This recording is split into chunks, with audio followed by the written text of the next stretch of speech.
I want you to hit me as hard as you can.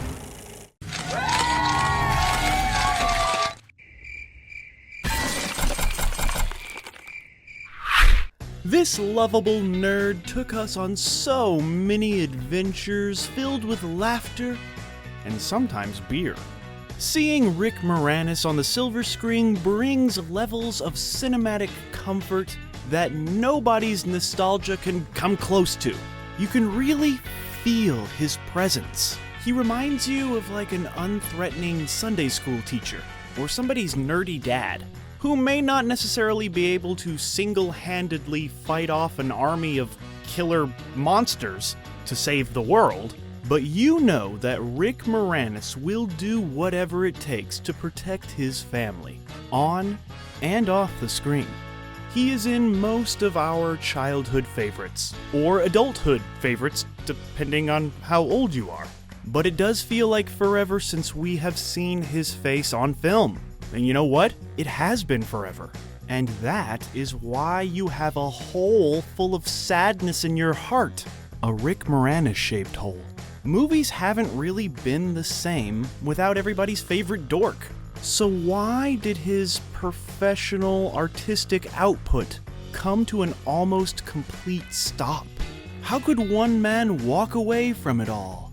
But mostly, we just want to know, what the f*** happened to Rick Moranis? You'll bleep this out. I have a tendency to use some words. Don't you know what I'm saying? Don't worry, we can clean it up. Okay, Steven, I need a cigarette. I just want to take this time to say thank you for watching this. Like, share, and subscribe, and click that notification bell to get those notifications. Now back to the show. My guest today is my brother Doug McKenzie. And, how are you? Good day. He's like an expert, right, on long underwear. That's right. Because he like dirties them so much. Okay, no, seriously though. But to truly understand what the f*** happened to Rick Moranis, we must start at the beginning, and the beginning began when he was born on his birthday, 1953, Toronto, Ontario, Canada. Young Rick Moranis would begin entertaining the world as a funny man radio DJ, who soon got noticed in no time and was invited to join the third season of the famed improv theater's Second City Television, where the beautiful, hilarious comedy of Rick Moranis would thrive. Rick Moranis and his buddy Dave Thomas were asked to create a 2-minute sketch that had, quote, identifiable Canadian content. And the sketch they created featured the characters Bob and Doug McKenzie. And these characters became so popular that in no time they were featuring a Bob and Doug McKenzie sketch in every episode. And of course, this brought on some hilarious comedy albums that will tickle your funny bone through your ear holes. And when you create a monster that becomes that popular, there is only one thing to do: create a movie. So Rick Moranis and Dave Thomas took the characters and co-wrote and co-directed as well as co-starred in the now cult classic, The Adventures of Bob and Doug McKenzie, Strange Brew. Okay. Nice going, you knob. Hey, what kind of movie is this? And this silly little movie, it received mostly positive reviews, with critics saying that this was a movie where you knew exactly what you were in for, and it did not disappoint on that front. And yeah, this one gets pretty wacky and out of control and, just downright silly. And it's beautiful. This movie pulled in 2 times its budget at the box office and has gone on to become a classic. A comedy classic. A Canadian comedy classic. A cult Canadian comedy classic. Hey, did you ever notice that, like in movies, that when they're driving, like they don't look at the road, like for a long time? Geez, no, I never noticed that. Yeah, that's because they're being towed, eh? Really? By like Rick. Rick Moranis would follow up Strange Brew with an unexpected turn in the Walter Hill-directed musical Streets of Fire. This film would go on to underperform at the box office with only $8 million on a $14 million budget. And those critics, they found the film overly ambitious, but they appreciated the visual style and the incredible cast. And of course, this one did go on to become a cult classic because, it's a Rick Moranis movie. and Rick Moranis is a wonderful addition to this bizarre flick.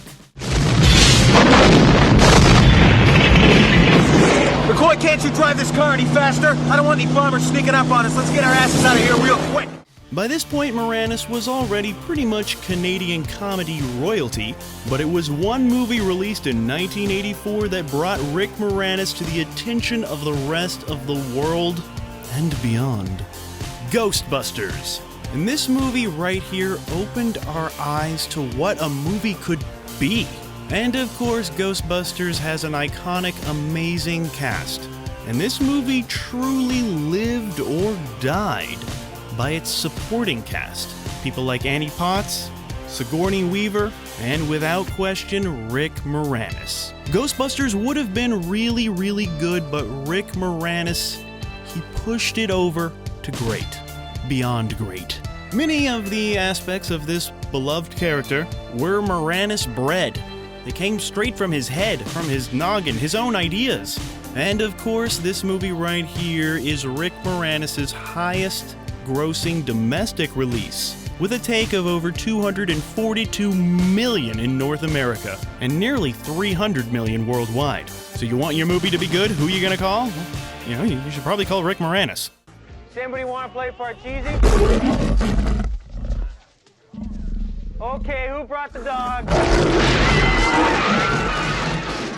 Then he would reunite with his Streets of Fire director Walter Hill for a Richard Pryor, John Candy comedy called Brewster's Millions. This movie received mixed reviews, with most people saying that they expected it to be funnier because of the funny people involved. He would follow that up with Head Office, but this one only managed to make $3 million. Which sounds like a lot of money if you don't have $3 million, but it's not a lot of money when you're dealing with these Hollywood fat cats. Moranis would kick off the year 1986 by appearing in the Harold Ramis directed flick Club Paradise.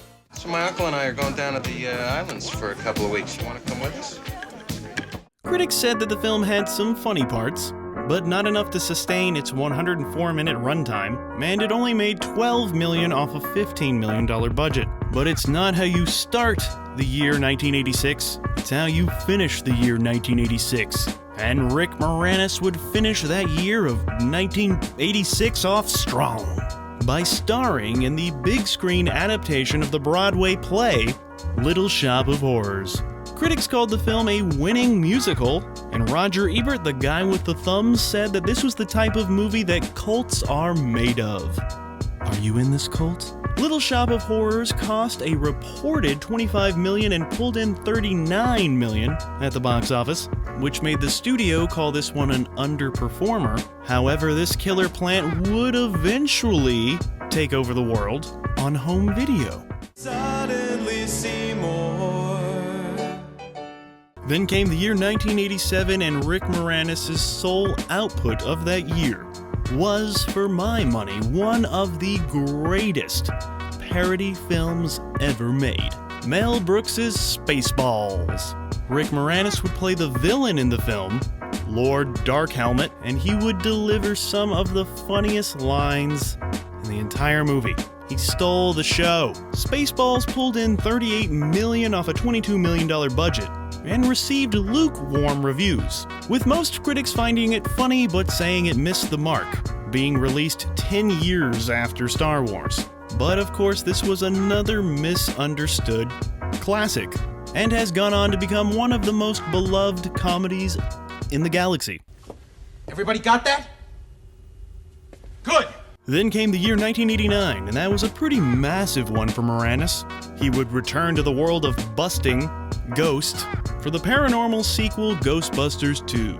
This sequel would go on to make $215.4 million worldwide. But critics were not fond of the second Ghostbusters, saying that it lacked the charm of the original.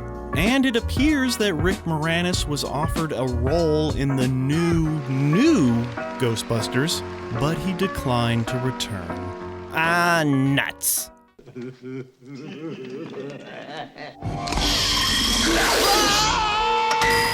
Then came Honey, I Shrunk the Kids, and Moranis would launch another iconic franchise, appearing as everybody's favorite amateur inventor, or not-so-mad scientist.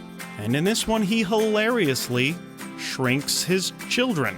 The original title for this movie was called Teeny Weenies, and this was actually written as a Chevy Chase project, but he couldn't do it because he was on vacation. Honey, I Shrunk the Kids would go on to earn almost $223 million at the box office, off an $18 million budget. Critics were very warm to the film, calling it a winning family adventure. Rick Moranis would then finish 1989 off by starring in a hit dramedy, Parenthood, opposite Steve Martin.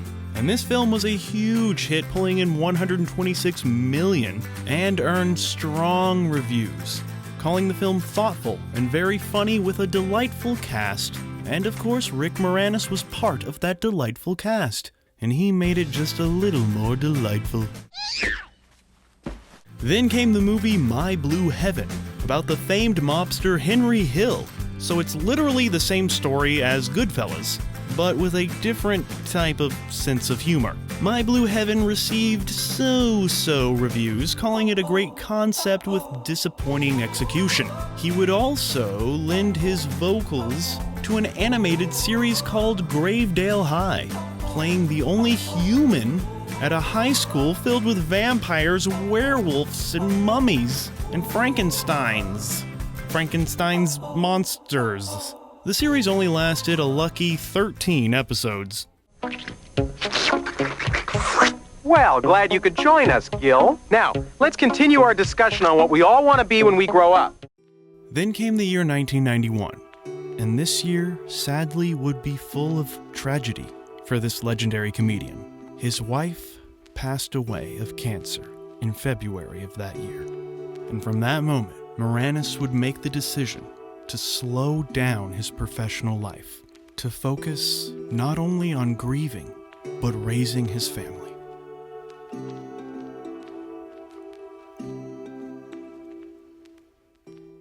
In 1992, he would reverse course and blow up his kid. Not like kaboom, but like as in giant.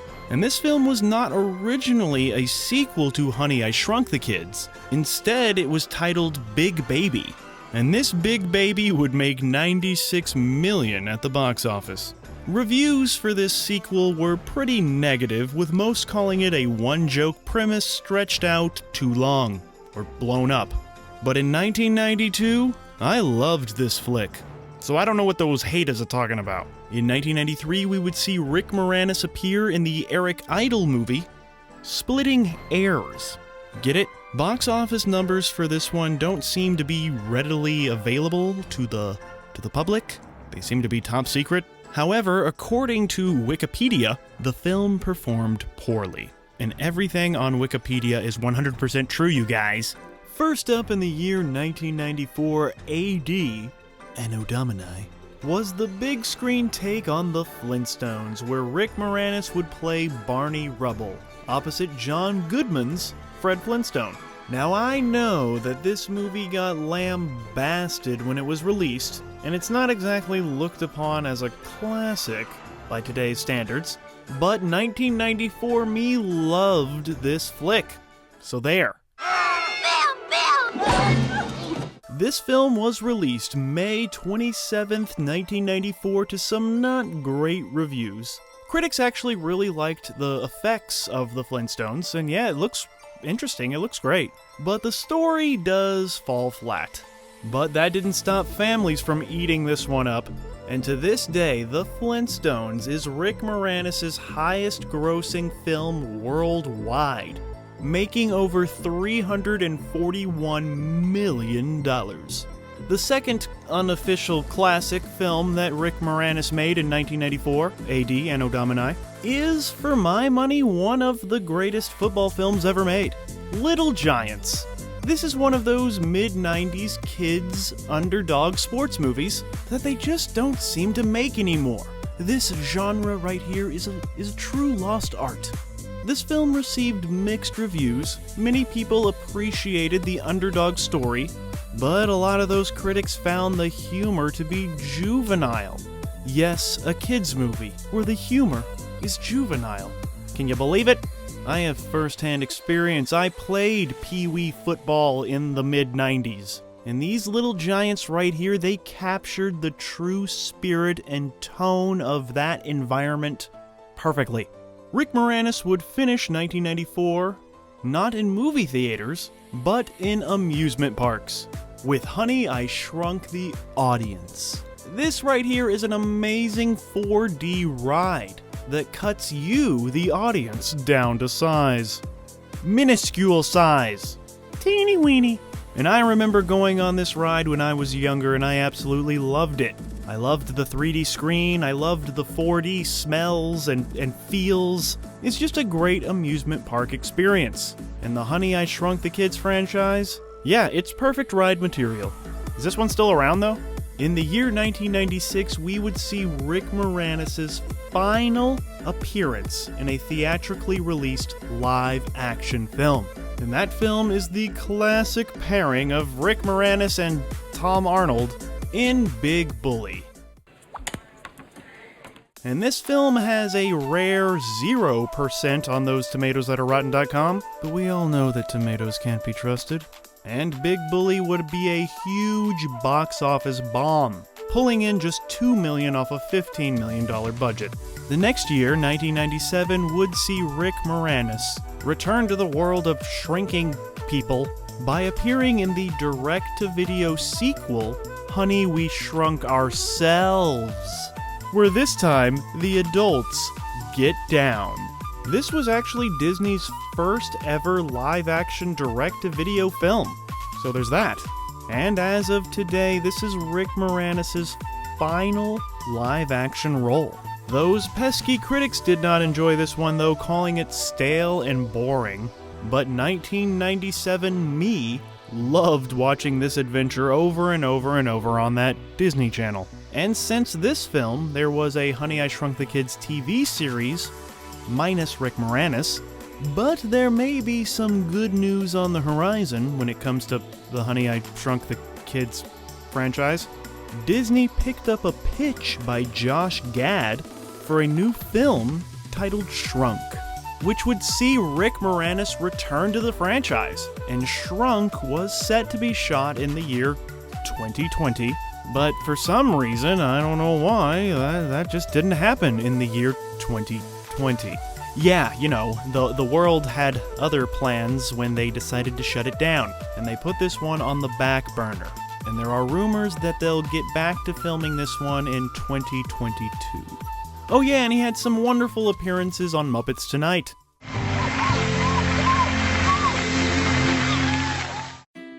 And like we all know, since the death of his wife, Rick Moranis had taken a step back from the public eye. Understandably so. But in 1997, he finally addressed the issue by saying, quote, "I'm a single parent, and I just found that it's too difficult to manage to raise my kids and to do the traveling involved in making movies. So I took a little bit of a break, and that little bit of a break turned into a longer break, and then I found that I really didn't miss it. And nobody can blame you, Rick. You did the right thing, and we will forever have respect for the decision you made. A true hero who did the right thing."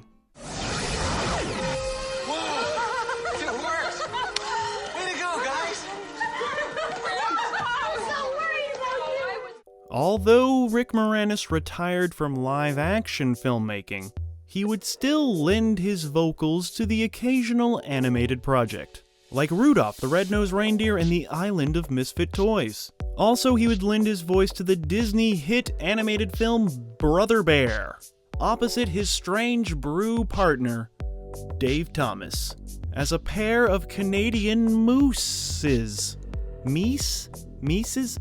Moose? Is moose just the plural for moose? Well, whatever it is, these animated animals, frickin' hilarious. Whoever had the idea to cast these two Canadians, you know, they should get a raise or something. But Brother Bear received mixed reviews from those pesky critics. However, everybody loved the comic relief of Moranis and Thomas. And yeah, this one made a hefty $250 million at the box office. And even though he was stepping away from movies, he was still, doing his thing, expressing himself comedically and artistically. In 2006, Moranis would receive a Grammy nomination for Best Comedy Album. And since then, he's kind of kept, a low profile. From time to time, you'll see him pop up in something, like a 2007 Bob and Doug McKenzie TV anniversary special, and he would executive produce an animated series of Bob and Doug. However, he would not provide the voice, because, he was retired from that acting stuff. Instead, they would have Full House's Dave Coulier provide the voice, because Uncle Joey can do anything and everything. The series lasted 2 seasons with 15 episodes. Then he would kind of just, do his thing, live a normal life, raising kids. Oh, but in the year 2020, that 1 year, Moranis would pop up in an episode of the Disney Plus series Prop Culture, where they discussed the props of Honey, I Shrunk the Kids. Also in that year, 2020, Moranis would pop up in a Mint Mobile commercial opposite Ryan Reynolds. And you know what? Rick Moranis should totally be in a Deadpool movie. Like, I'm just saying. Do it. That's it? That's it. And then, as if that year, 2020, wasn't bad enough already, and our faith in humanity wasn't already at an all-time low, on October 1st, 2020, some absolute piece of garbage trash walked up to Rick Moranis, who was just walking on a sidewalk minding his own business, and punched him in the face, like that horrible f***ing knockout game. Moranis suffered injuries to his head, back, and hip. The security footage made its way online and invoked outrage by all of us who grew up with this legend. And that cowardly criminal was eventually caught. Assaulting an innocent person for no reason is evil enough. But when that person is Rick motherfucking Moranis? My God, that's crossing the line. Nobody, not nobody touches our pal Rick, you hear? It took a month and a half, but there has been an arrest in the assault of actor Rick Moranis. Rick Moranis is a legend, plain and simple. This scrawny little dude came out of nowhere and took the comedy world by storm, creating memorable characters that have stood the test of time. Sadly, tragedy befell him early on, which saw him take a step back from the limelight in order to focus on his family. But even with a reduced output, his legendary status still survives.